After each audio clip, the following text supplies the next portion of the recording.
बहन की शादी को 6 साल हो गए हैं। मैं कभी उसके घर नहीं गया। होली, दिवाली, रक्षाबंधन पर कभी मम्मी पापा जाते हैं। मेरी बीवी एक दिन मुझसे कहने लगी कि आपकी बहन जब भी आती है उसके बच्चे घर के हाल बिगाड़ कर रख देते हैं, खर्च डबल हो जाता है। और तुम्हारी माँ हमसे छुप छुपा कर कभी उसको साबुन की पेटी देती है, कभी कपड़े, कभी सर्फ के डब्बे, और कभी कभी तो चावल का थैला भर देती है। अपनी माँ को बोलो ये हमारा घर है, कोई खैरात सेंटर नहीं। मुझे बहुत गुस्सा आया। मैं मुश्किल से खर्च पूरा कर रहा हूँ और माँ सब कुछ बहन को दे देती है। बहन एक दिन घर आई हुई थी। उसके बेटे ने टीवी का रिमोट तोड़ दिया।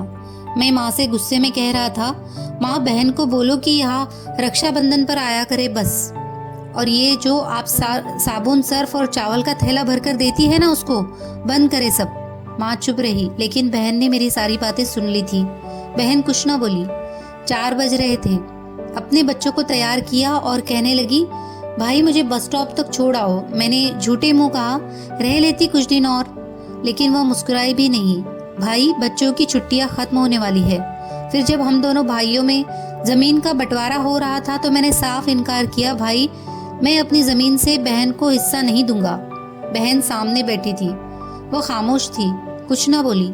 माँ ने कहा, बेटी का भी हक होता है, लेकिन मैंने गाली देकर कहा, कुछ भी हो जाए मैं बहन को हिस्सा नहीं दूंगा।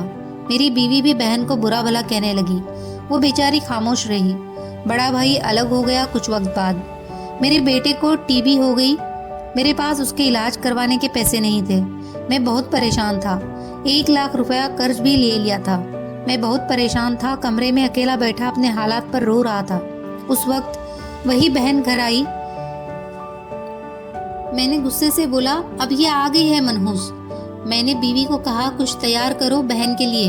तो मेरी बीवी पास आ गई, कोई जरूरत नहीं कुछ भी पकाने की इसके लिए। फिर 1 घंटे बाद वो मेरे पास आई, भाई परेशान हो? बहन ने मेरे सर पर हाथ फेरा, बड़ी बहन हूँ तुम्हारी, अब देखो मुझसे भी बड़े लगते हो। फिर मेरे करीब हुई, अपने पर्स से सोने की कंगन निकाले मेरे हाथ में रखे और आहिस्ता से बोली, पागल तो ऐसे ही परेशान होता है, ये कंगन बेचकर अपना खर्च कर, बेटी का इलाज करवा। शक्ल तो देख जरा, क्या हालत बना रखी है तुमने। मैं खामोश था, बहन की तरफ देखे जा रहा था। वह आहिस्ता से बोली, किसी को ना बताना कि कंगन के बारे में, तुमको मेरी कसम है। मेरे माथे पे बोसा किया और 1000 रुपये मुझे दिया, जो 150 के नोट थे, शायद उसकी जमा पूंजी थी। मेरी जेब में डालकर बोली, बच्चों को कुछ खाने के लिए ला देना, परेशान न हुआ कर। जल्दी से अपना हाथ मेरे सर पे रखा, देख तेरे बाल सफेद हो गए।